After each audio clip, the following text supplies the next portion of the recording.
I would never get tired of telling people about the wonders of biochemistry and chemistry in general.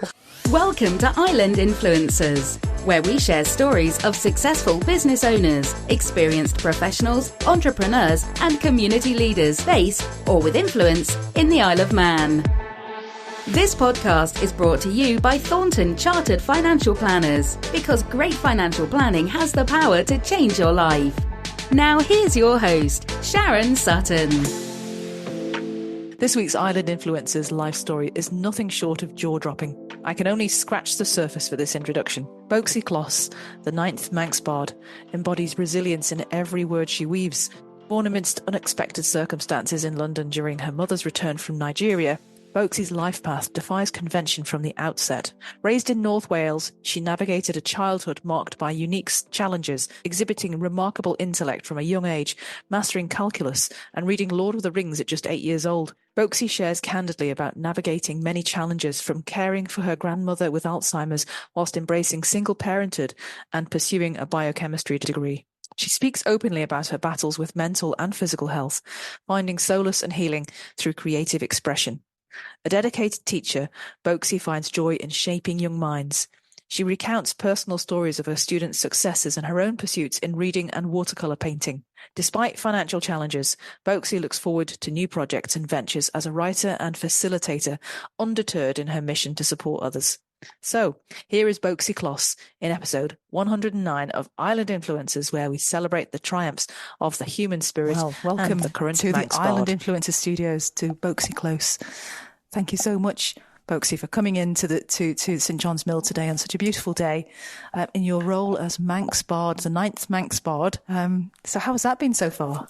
Well, first of all, thank you very much for having me, and I'm so glad to have brought the sunshine down all the way from Ramsey. Being the Bard is all I could have expected and more. It's challenging at times because one of the big differences is that people commission poems. They ask me to write on specific topics, for example, Holocaust Memorial Day, or the International Declaration of Human Rights, or the bicentenary of the RNLI. And it's a lot different doing things almost to order than it is just having an idea and writing it down and going with the flow. I've got to really watch my P's and Q's and try to tailor it for what the people asking for it, what they really want. So that's quite nerve-wracking. Sounds quite a challenge. Well, it is, yeah. But the rewards, when, for example, in January, I went and read the RNLI poem at St George's Church in Douglas for the Hillary Memorial Service. And the number of people who came up afterwards and said, what a fabulous poem. And I got goosebumps and I nearly cried. It was so rewarding and nice to be appreciated. So I'm honoured to be the Bard. Really am. That's really lovely. Thank you for saying that. So as I said, welcome to the studio. For the benefit of our listeners, can I have a potted history about who you are, where you've come from, because you have quite an unusual background. Just a bit. Well, I grew up in North Wales, and Welsh was my first language. I went to Welsh medium schools, and I even did my first degree of biochemistry in Welsh. That must have been how on earth would you get round to saying all of the chemicals in Welsh? I probably shouldn't say this, but certainly the more recently discovered and manufactured chemicals, the names are the same. You just say them with a Welsh accent. But things like water would have an original Welsh name, so water is dŵr, whereas the likes of oxygen, you would say oxygen. So, and then other more complicated things, it's just the same as it is in English, because right. English is the language of science these days. Yeah, okay. Taken over from Latin, thank goodness. Yes, but you've always been quite academic from what I can see. Oh, yes. Thanks for sending your bio over earlier. I noticed that you did calculus by the age of 8, but couldn't understand why other kids couldn't do it. I know. Yeah. Well, when I came home from school as a small child, my mother would sit me down at the table and we'd have an hour of calculus before dinner. And you assume that everybody does the same thing. So when I went to school the following, and these other kids were just doing 1 and 1 is 2 and things like that, I'm thinking, why can't they do this? Why don't we do it in school? This is a bit boring. And it was only as I grew a little older myself, I thought, well, hang on, my life is the exception rather than the rule. Yeah. Yes. Fantastic. So what happened? Did you went to university early, or? No, I had the chance to go up to Oxford when I was 15, to read maths and physics, which is what my mother had done. And unfortunately, by this stage, I had the feeling that my mother was trying to relive her life through me, which is understandable in a way. But I actually pointed out to her that I would prefer to live my own life and do something that I chose. I had no idea what I wanted to do because I'd never even had the opportunity to think about it. But I did not want to be a clone of my mum. 15 is very... It is. It's too young to go to university. Yeah, well, we'd been up over the February half term, and she'd introduced me to her former professor and some of the other people, and I looked round and I thought, I don't like this. It's not for me, and certainly not at 15. So I asked her, I said, can I not go? I may go when I'm 18, and I may go and do something else, but I want to get the opportunity to try other things and do what I like. So I was actually in my 20s by the time I'd sussed out what I was going to do. And again, I had the offer from Oxford, but by this time my grandmother had got Alzheimer's and I was her carer. So I went to my local university, which was Bangor. Oh, wow. But gosh, yeah, so having to look after your grandma with Alzheimer's must have been a challenge. Oh, yes. And I was a single parent by this time as well. Oh. My daughter was about 6 Right. when I started. So I was juggling dropping my grandmother off at a nursing daycare centre and my daughter off to the childminders and then going to university. And I didn't have a grant, so I had to work part-time and doing it all. But yes, it was hard. Oh, my God. But it's amazing what you can do when you have to. Yes. And it was either that or don't get the degree. Yes. And I'm very determined. If I decide to do something, I'll crack on. So this was biochemistry? Biochemistry, yes. In Welsh? In Welsh. Right. So with that degree... yes. What happened next? Well, I originally wanted to go into medical research, and because I was now in my late 20s, at that time I was told I was too old. I know. It was a different world back then, but it sure had was. Very strict, you would do a first degree and you'd start on the career path at 21 or Yes. 22, not in your late 20s. So that was ruled out. So I went and did some work as a biochemist, which was very boring because by this time a lot of the tests were being automated. So all the biochemist was doing was checking that the results fell within normal parameters and looked reasonable. That sounds dull. It was. And I'd always in the back of my head had a desire to be a teacher. And whilst I was growing up, my mum said, you do whatever you like when you've got your degree, but don't ever become a teacher. And I thought, blow it, I'm going to give it a go. So I went back to Bangor and did my PGCE in sciences in Welsh. Right. And then got work teaching on Anglesey. Okay. And I was there until I got offered a job over here. Did you have to take an English conversion course? Well, Manx the English. funny thing was, actually, my first lesson was with some Year 8 students, and we were looking at heating copper wire in a Bunsen flame by way of an introduction to word equations, because it's so much easier to use a word equation than it is to explain in a paragraph of prose. So I was talking to these children. I've never been to a school where they spoke English before. But anyway, I was concentrating, speak English to these children. I said, you can write here on the board, copper plus oxygen, and then we drew an arrow to show that it reacts to form copper oxide. And then this little hand went up. And of course, I was being very fierce because I was a new teacher and you don't smile till Christmas when you're a new teacher. Little hand went up and said to me, excuse me, miss. I said, yes. I don't think your spelling's very good. And I turned around, I'd written it in Welsh. Yeah, I could see a point. But the funny thing was, copper is copper, it's just spelt C-O-P-R. And then the oxygen is oxygen in Welsh, but there's no X in the Welsh alphabet, so it's O-C-S-I-G-E-N. Yeah, okay. So it looked Similar, but the spelling was complete. And I said, oh, well done for spotting that. I ripped it out and wrote it in English. Yeah, oh my goodness. Yes, teaching a complex subject and being bilingual. Well, there's research actually that being bilingual in any two languages actually helps with the sort of intellectual flexibility and brain. What's the phrase? I get brain fog since my stroke, so I do forget words. Oh dear, yeah. Brain plasticity. That's the phrase I'm looking at, the ability to change and alter. Yeah, fascinating. Yes. Gosh.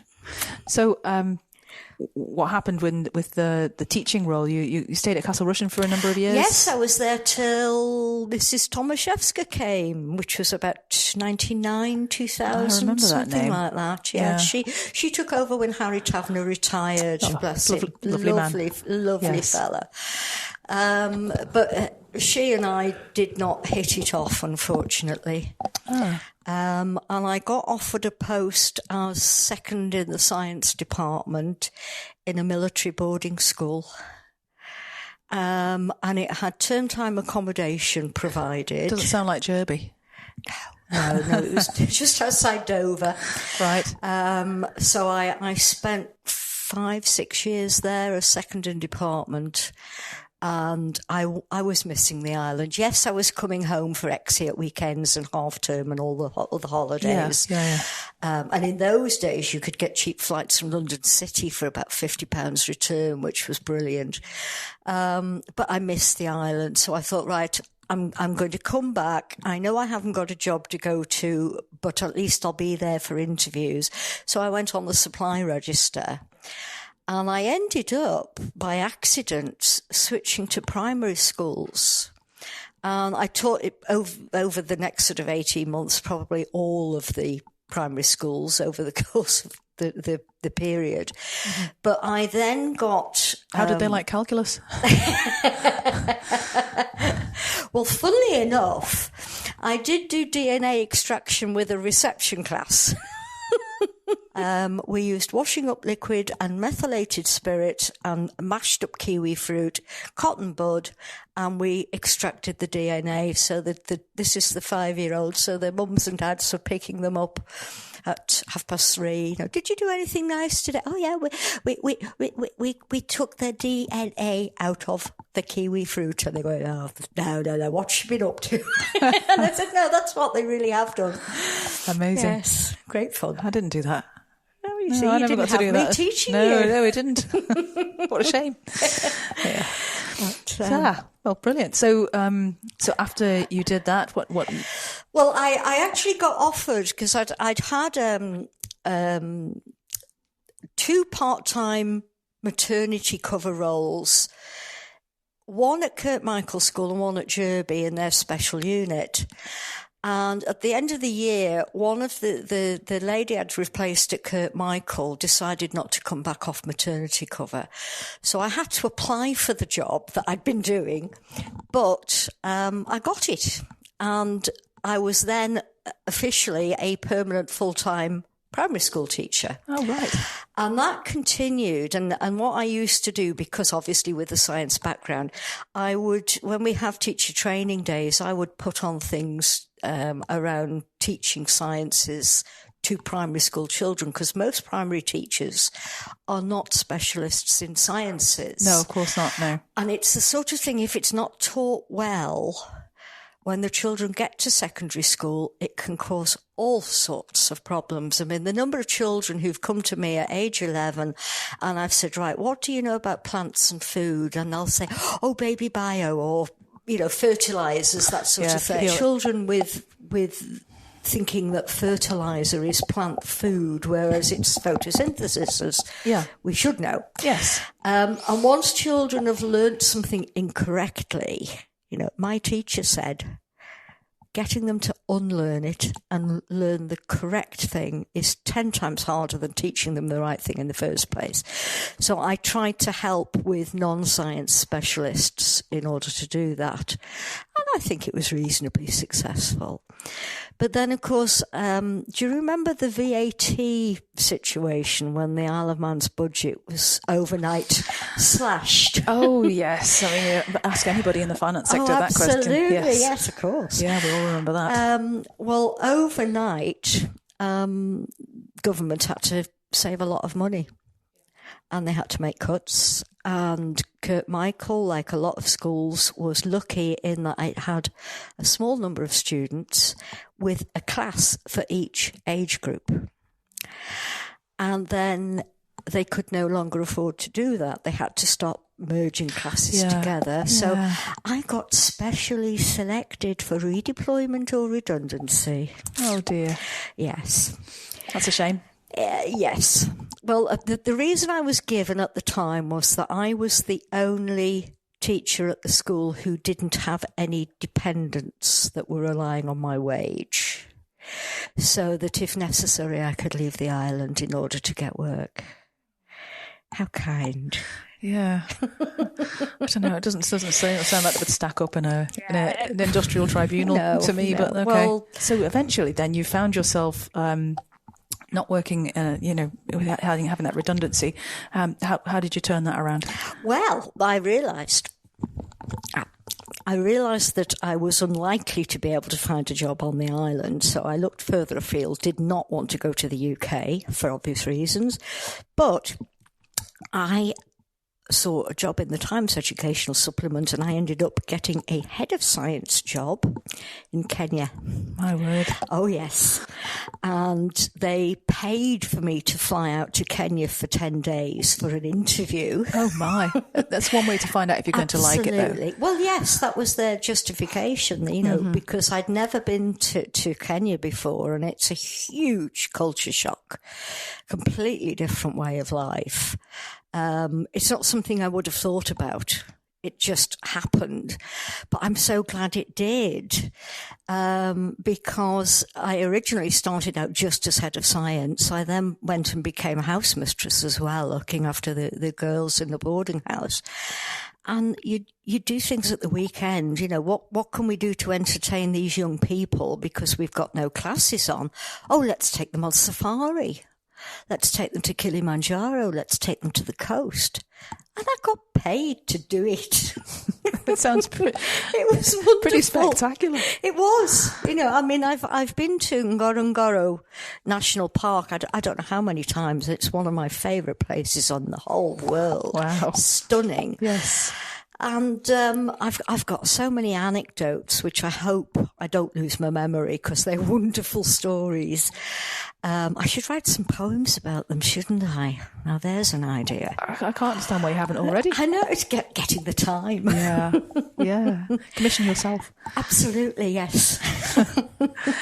So your career in education didn't finish there. I understand. So you went back to the UK for a bit? Well, I came back to the Isle of Man, did some more supply. Yes. Did a year at St Ninians. Okay. Which was another maternity. No, sorry, that wasn't a maternity cover, but I did a year at St Ninians teaching chemistry, but it was a fixed term contract. Bit more supply. And then I got a couple of maternity covers in the UK. The last one was 2018 to 2019, a maternity cover in a fabulous, fabulous school, one of the top schools in the whole of the UK. A private school? Well, it's charitable trust. It's the Girls' Day School Trust. Right. And in fact, my mother went to one of their schools in Birkenhead when she was a child on a scholarship. Yeah. But it's selective entry, and something like 1/3 of the children have a full scholarship, so they don't pay anything. And the other 2/3, their fees cover the rest of it. So, but it's a wonderful school. Yeah. Sounds it. I can see actually the way private schools are going, and if the tax, I don't know if you've heard about the tax proposals for putting VAT. I mean, that's really going to harm the aspirational element of people who want to send their kids to a private school as opposed to the wealthy. Yeah. It's just taxing the aspirational. I was very anti-private education until I started teaching and saw the difference that it can make, and having a charitable trust where you can offer intelligent or well-deserving children from poorer or underprivileged backgrounds, that opportunity. Yes. It literally is life-changing. Yeah. No, I can see. Well, we sent our lad to King William's College for that very purpose, for smaller class sizes, and because we didn't go to private school, and it's just something we wanted. But I know that college is trying to bring in some supported places. That's trying to create bursaries for them right now, which is that's really good to hear about. Yes. Yeah. Very good. So after that, you had some health issues then. I did. Yeah. Unfortunately, there was one person at the school that sort of spoilt it. Oh dear. Yeah. They had a fairly young, much younger than me, teacher who was the head of the department, and she was new in post. It was her second job. She'd gone straight from university to a certificate factory where they were churning kids out on a conveyor belt without any care for, their well-being or anything. She'd done that job quite successfully, and as a result been appointed head of chemistry where we were. I came in having been head of chemistry, head of science, management, all this, that and the other. Somehow I think she got it into her head that I was after her job. Oh, that's not a good footing, is it, to get off on? And she didn't like it. And from that day onwards, she micromanaged me. And every single thing I did was wrong. And she'd say, no, why are you doing it that way? I want you to do it this way. And it was the way that I'd been doing it the day before, and I coped for about 7 months. Yeah. It'd be quite stressful, I would think. It was horrendous. It really was. And it was such a shame because the school was wonderful. The kids were marvellous. The teaching was fabulous. I really, I thought I could quite happily stay here. And the school had paid for my flights home every weekend. They paid for my digs during the week when I was staying in London. Absolute dream job just for this one person. Oof. Anyway, I got up one Monday morning, and it was around this time because it was literally just after my birthday. And I'd had to cancel my birthday because she wanted me to do reports or something or other. Something wasn't right. She wasn't happy with it. And I used to have to get a tram. I'd had this challenge over my birthday, and it was a miserable time. And I really was fed up. And I don't remember a huge amount about it because it's a bit fuzzy. But I must have become depressed and not realised it, because I used to get a tram from my digs to the school. And I can remember walking down the slope to the tramway and just getting this idea to jump in front of the tram because I'd had enough, and I don't remember what happened after that. The next thing I can remember, I was at the school in the deputy head's room, and she'd arranged to take me to St George's Hospital in London, and they said they would admit me. But because the school had said I was from the Isle of Man, they gave me the option of being admitted to their inpatient ward, or they said, we can send you home to the Isle of Man where your friends are, and we'll put a referral through to the mental health team in Douglas, and they can treat you. Right. So that's what I opted for. I said, send me home. Yeah. Well, you'd want to if you weren't feeling... Yeah. And then it yourself. Took 3 years before I got seen by the mental health people. Oh, my God. Oh, dear. Yeah. For some reason, they claimed they didn't get the referral from St George's. So 2019, I mean, that would fall right within sort of COVID time, which, oh my goodness. Well, this happened just before COVID hit. Yeah. Well, the world was upside down, wasn't it, for a while? Well, I was seen by my GP, and my GP put a referral in, but it was some time. Oh dear, I'm sorry. But you got seen eventually. I did. Yes. Yes. But one of the good outcomes for that, you enrolled for this online cognitive and behavioural therapy. That's right. Well, I needed to do something whilst I was waiting to be seen. I thought, if I just hang around, it was. And how was that for you? It was challenging, but it was really interesting, perhaps because of my biochemistry background, because we looked at it from a psychological point of view, but also psychiatric, and also in terms of neuroscience and brain biochemistry. And that's an area that fascinates me. So I was able to rationalize, yes, I got depressed because I was being bullied, but these are the changes happening in my brain, chemically, that have resulted in the physical outcomes. It's an amazing thing, the brain, isn't it? Oh, it's wonderful. Yes, I the like hormones brains. And reactions, how it works. Triggers. Yeah, I mean, there's something like 30,000 chemical reactions per second in a human body that we know of.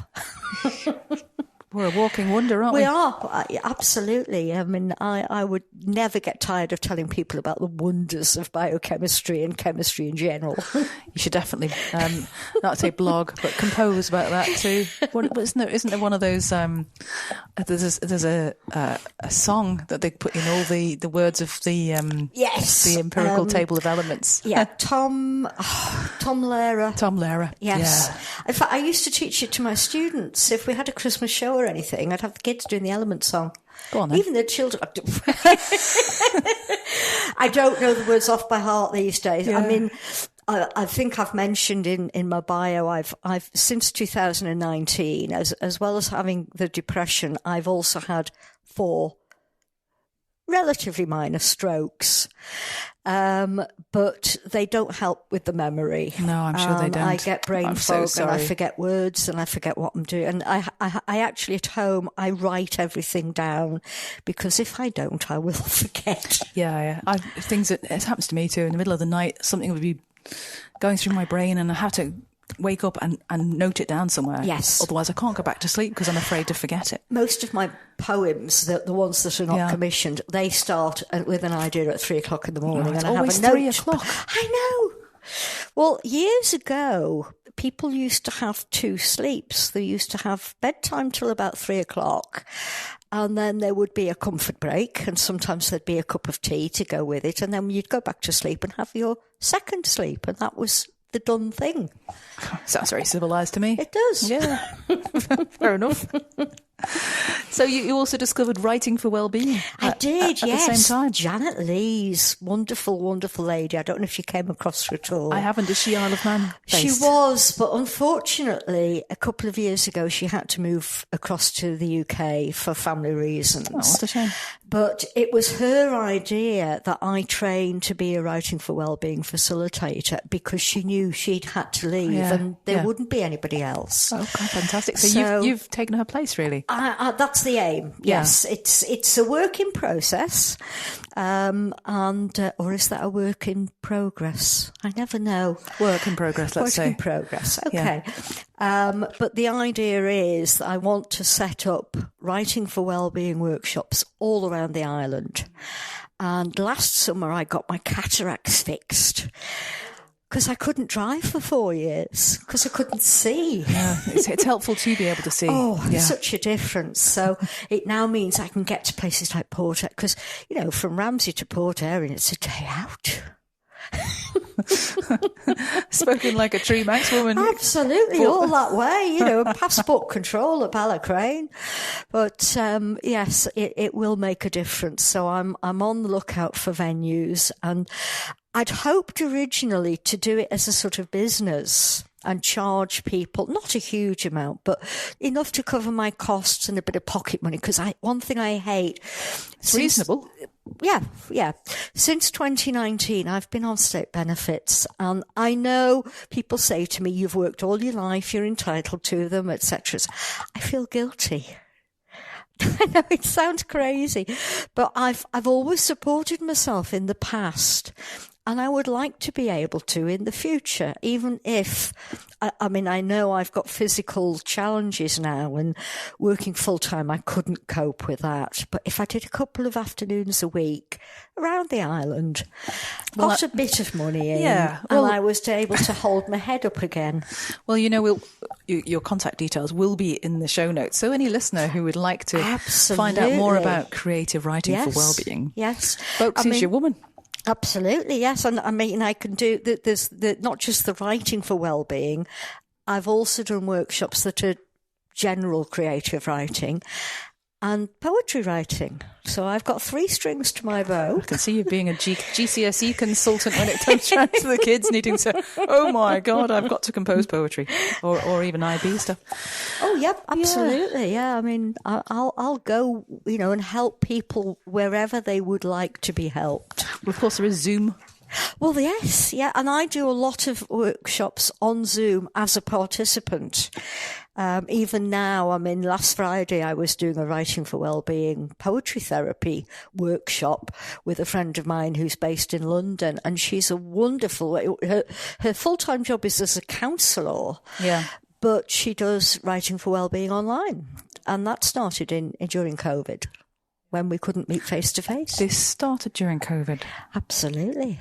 Yeah. So, mixed blessings, silver lining and all the rest of it. Absolutely. Yes. Well, I'm going to move on to the other questions in the podcast, if that's all right with you. Yes. Okay. Well, as I explained when you first came here, I'm not a professional podcaster. My day job's a financial planner. So what when I usually meet clients, I always ask them questions about, what's your earliest memories of money? How was money for you growing up? Yes, well, I'm old enough to remember the transition from proper money to just newfangled decimal coinage. I remember that. Plastic coins in the primary school. Absolutely, in a little blue wallet. I've still got mine somewhere. But in some ways it made life easier, because I grew up, we had to learn our 12 times tables. So you could work with shillings and converting the pence to shillings, and then 20 shillings in the pound. So you had to know your 20 times table as well, in effect. And suddenly it became so much easier because we were just using tens for everything. However, what I do remember was my grandmother, who lived with us at the time, she got very confused because she was so used to pound, shillings and pence. I'm sure.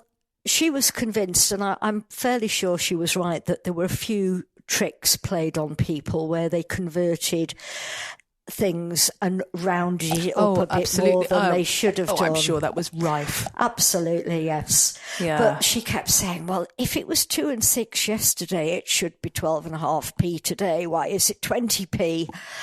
And I would convert, and because we had these ready reckoner converters. And I tell her, she says, well, I'm sure they're ripping us off. So there was that. But I mean, in terms of our family, my mum taught, and certainly until I was 8, my grandparents were both around. So with us living together, I won't say we were well off, but we weren't on the poverty scale either. We were reasonably comfortably off, the average middle class family, I suppose. But you must have some decent personal finance ability from back then to be able to cope with living on benefits now. Oh, I've had to. Yeah. I've had to. And I mean, I was a single parent when at university. And I had my grandmother with the Alzheimer's. I didn't get any carer's allowance for her. She got her pension, and I got my child benefit. And other than that, I worked. So from, as long as I can remember, I've had to be a good financial manager, because it's not just planning, it's actually doing it. No. So my university years in particular were very challenging, because I had to prioritise my daughter first, and then whatever was left over went on me. Yeah.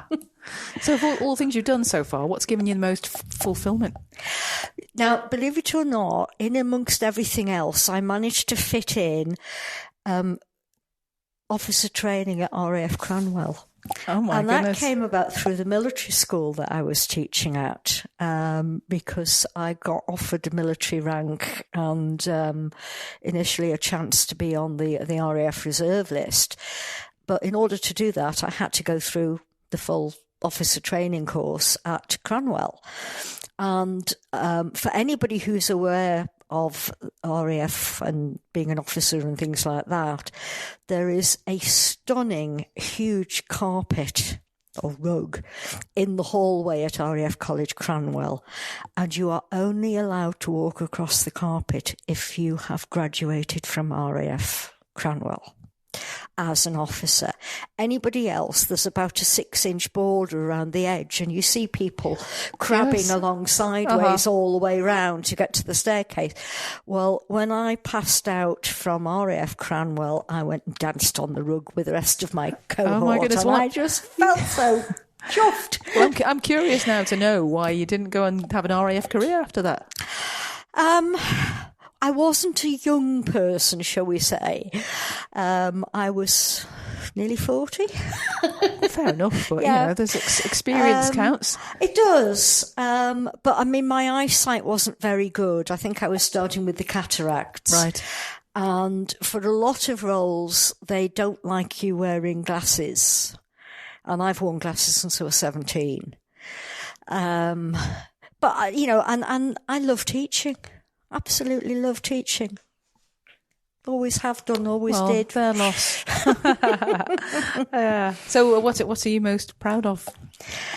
Oh, well, apart from walking on that carpet, I think when I hear from former students, and, you know, there are several of my former students that I'm still regularly in contact with, and they're all, and I don't want to sound big-headed, but they're all so grateful of what I did for them in helping them. There's one... Any scientists amongst them? There are some, yes. One of my Kenyan students actually went to my old university at Bangor, and he studied ecology and marine science, and he's now back in Kenya, and he runs a turtle sanctuary on the Indian Ocean coast. And I've been invited to visit. Oh, right. Better save up then. Yeah, so I need to get back to work to pay for it. Yes, indeed. But there was one young lad I taught, and he's from a Gurkha family, and one of the perks of the Gurkhas is their children get free education at this military school. And of course, they all want their children to do well and look after them when they're no longer in the army, because back in those days the Gurkha pension was about 30p a month or something ridiculous. But anyway, they had one son, and he was going to be a doctor and look after them in their old age, and bless him, he would work his socks off. You know, he was one of the hardest working students ever. He just didn't get science. And he struggled, and his parents said, no, he's got to do A-levels because he's got to be a doctor. And I said, no. And they said, we've signed him up for sciences. And I said, in the end, you know, several hours discussion, the A-level course at the time was modular, and the first module was just after Christmas in the first year. I said, let him do the first module. We'll have a look at the results. If he doesn't get at least a D, then let him choose what he wants to do. And sure enough, he didn't. This chap could pick up any musical instrument and play well. He was a natural. We persuaded Dad to let him do A-level music. Got a full scholarship to the Royal College of Music. He is now a professional musician, married with his own family, and happy. And I've kept the email. He emailed me, and sorry, I've got a lump in my throat now. Yeah. Just to say thank you for sticking up for me. Oh, isn't that nice? You know, it's and the difference that I've had on his whole life. Really, that's lovely. Yeah. So, for any existing or aspiring entrepreneur, like it sounds you are, what would be your number one tip then to don't give up? Yeah, okay. I think just keep going. So you're taking your own medicine as well for that too. Yes. Yeah, good on you.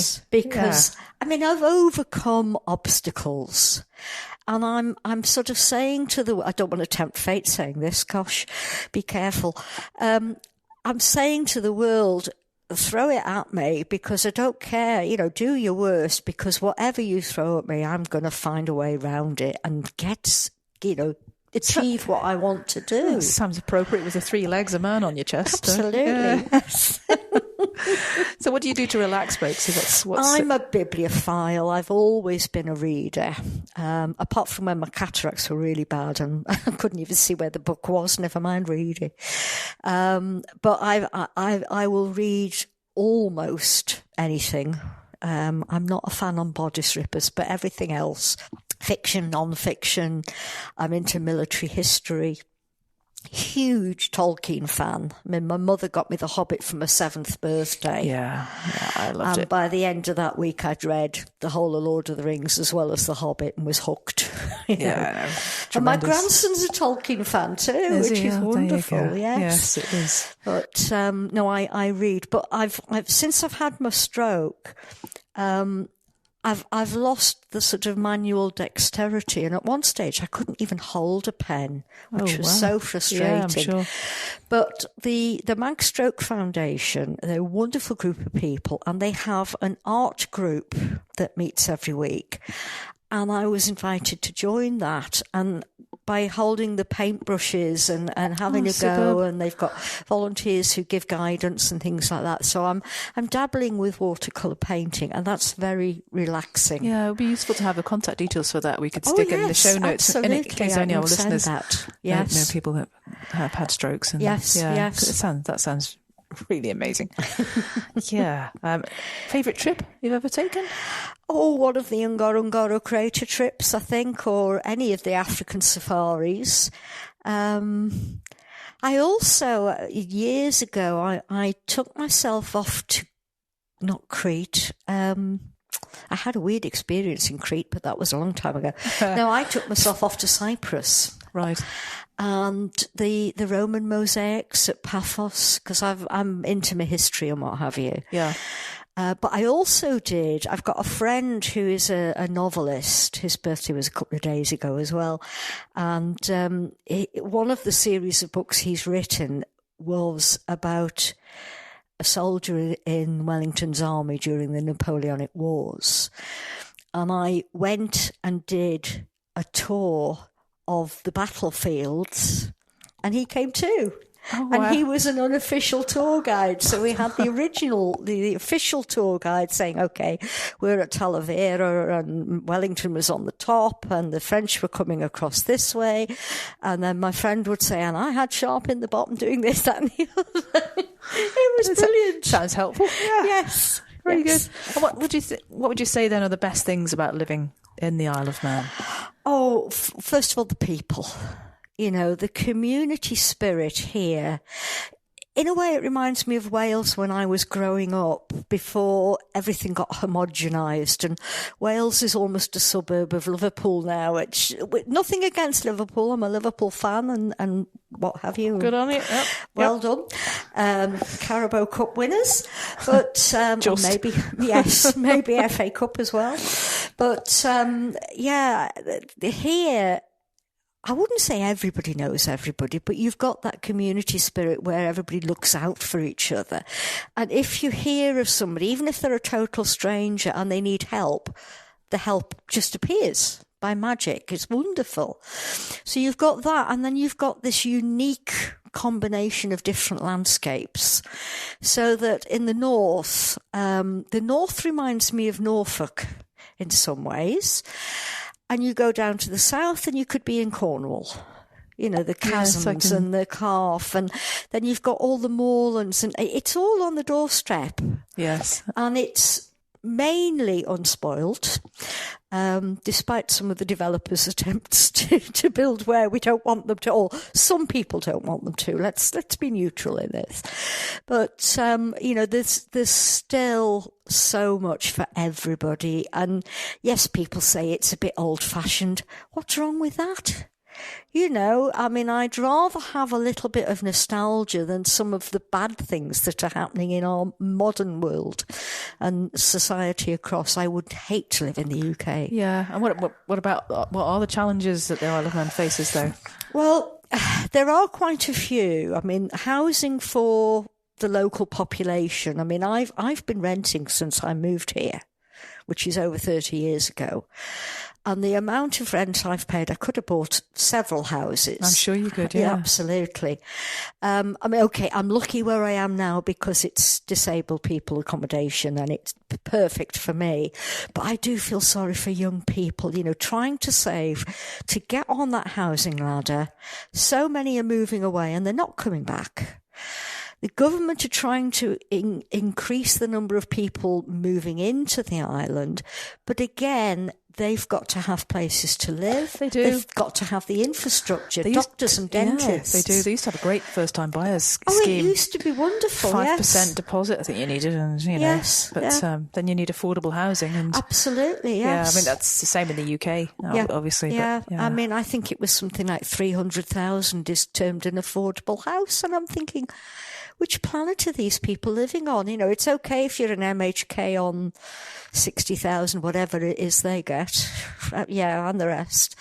But, for somebody like myself on a teacher's salary, unless you had a lump sum from somewhere else, by the time you'd saved up for the deposit, the prices had gone up anyway. So it's such a shame. It is. There are no real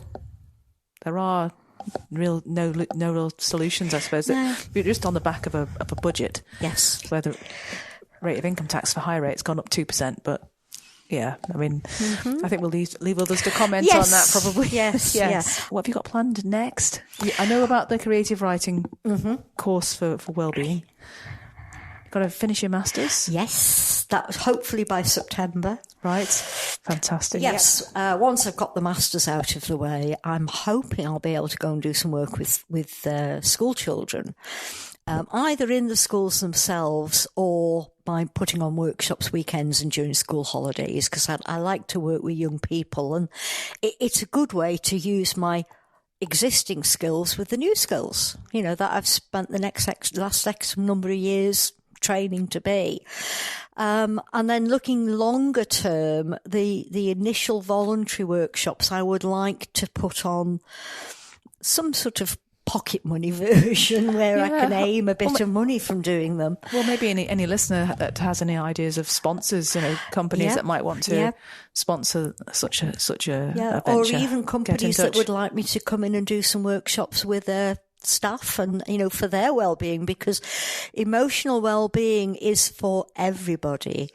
And I think employers, there's a greater emphasis for them to be looking after their employees' mental health. It's not just, go away and look after yourself these days. It's a collective responsibility. Yeah. No, absolutely. So our last few fun questions to ask you. I know you're a big bookie. Oh, yes. So what favourite books or? Lord of the Rings. Yep. Anything by Isaac Asimov, who was a fellow biochemist. My husband loves Isaac Asimov. I met him. Did you? Yes. I was at a Mensa conference in Galway, and he was one of the guest speakers with a lady called Anne McCaffrey. I've heard of her. Yes. Dragons, yes. Pern. Yeah, so I met both of them, and sadly it was only a few months before Isaac Asimov passed. Yeah, but what a brilliant man. Absolutely. iRobot. Yes. Yeah. And the laws of robotics. And his non-fiction as well is wonderful. I even more recently, when I was teaching A-level chemistry, I would use some of his essays written in the 1960s, but they're still valid today, about the importance of carbon to life and water and all these things. I mean, in some ways, he probably wouldn't be as accepted in today's society, but then his views were of his generation. They were, so, and it's important to point that absolutely, out. Yes. Yeah. And he was a big humanist, yes. Which is something I admire him for. Yeah, very good. Tried to think who else there was as well. Asimov, Tolkien. I've got brain fog. Charmaine Pollard. Charmaine. Yes, Charmaine's the lady who is the counsellor who also does the Writing for Wellbeing workshops. And she brought a book out, a self-help book out last year. I think it was last year. Might have been the year before. The time's going so fast. But it's one of these books that you can work through at your own pace. And the advice that she gives and the little exercises, they're absolutely wonderful. But super. Charmaine Pollard Counselling. Yeah. Well, again, if you send us the links, do that. Yeah. Not a problem at all. All right, 3 movies. Oh, gosh, Lord of the Rings, 1, Lord of the Rings. That's too obvious. Did you like the movies as much as I preferred the books? Cause let's put it this way. When I first heard that they were going to do the movies, I thought, oh no, they'll ruin it. And I went to see the first one, and I flew in from Kenya the day before the first one was released, and I was in the queue at the Palace Cinema to go and see it, mentioning trade names again. But anyway, that was the only place that was showing it. But I'm there with Lord of the Rings T-shirt and all the rest of it. And I sat down and the Balrog came on. I went, that's exactly how I imagined it. And I thought he did such a good job. I mean, okay, he missed out Tom Bombadil and things like that. Yeah. And the Ents, not too much of the Ents, was there really? Yeah. But I thought he did a really good job of the trilogy. Where he went wrong is turning The Hobbit into a trilogy, because that should have been one movie. So I'm not a fan of him for that. And I don't like the spin-off things that are based on the Silmarillion and stuff like that. It's a Netflix or one of these cable. I don't have cable or Sky or anything like that, but there's a series. Yeah, there is. It's called The Wheel of Life. Is that something one? like that? Yes, sounds about right. Right, fair enough. Yeah, it's based on the Silmarillion, and it's got good production values from what I've seen, but I'm not a fan of that. But no, the Lord of the Rings movies were very good. Other movies, one of my all-time favourites is To Kill a Mockingbird. Oh, yes. Oh, gosh. Who could forget Labyrinth with David Bowie as the Goblin King? My daughter developed a crush on him in his teens, because that's when, in her teens rather, because that's when that came out. But I remember watching it with her thinking, oh, it's David Bowie as a goblin. There you are. Yes. Childhood hero of mine. I've always had a girl crush on David Bowie, and it was such a I mean, I nearly crashed my car because I think it was 2016 when he passed, and I was driving down. I think I was teaching in Epsom in Surrey at the time, driving down the hill from my digs, and it came on the news, and I literally nearly crashed the car.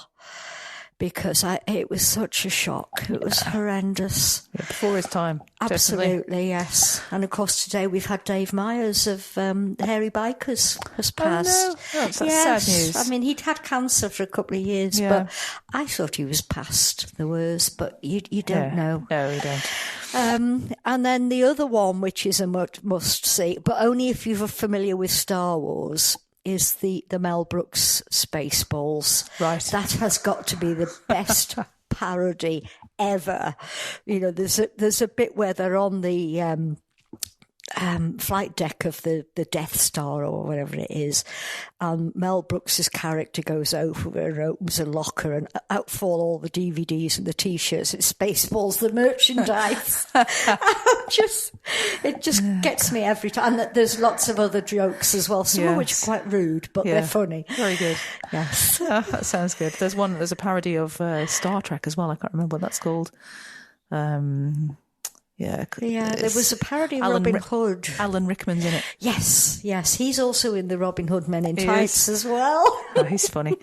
Yes, he was very funny. Yes. Lost. Yeah, another one gone too soon. Absolutely. So what's your favourite quote? Well, I am a big Oscar Wilde fan, and I'm not going to say I have nothing to declare about my genius, because I'm not that big-headed, honestly. The one that really gets me is, we're all in the gutter, but some of us are looking up at the stars. And isn't that wonderful? Because it just goes to show that whatever your background or your circumstances, you can be positive and you can look up and go for it. So true. So true. Yeah, thank you for sharing that. And finally, where can people go to learn more about you, Boakesey? Well, I will be setting up a website at some time soon, but for the time being, the best ways of finding me are on Facebook. So I'm on as Boakesey Closs. If you can't spell that or thinking, what? If you look for the Manx Bard, at the moment, most things concerning me are getting tagged with the Manx Bard tagline on Facebook, right, and you can find me from there. Okay, well, we'll look out for that. All right, well, thank you very much, Boakesey, for coming onto the podcast. It's been lovely to meet you today, and good luck for the rest of your term until this September. So, thank you. Thank you. You're very welcome. I've enjoyed it too.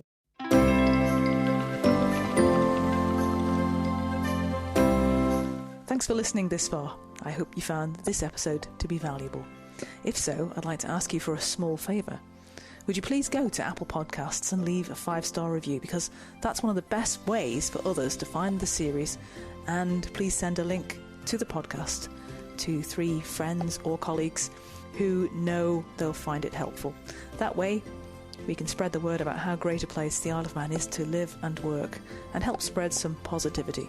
Thanks again for tuning in and being part of our great community. I'll see you next time. Island Influencers is a fortnightly podcast. Make sure you don't miss the next episode by clicking the follow button on your podcast platform.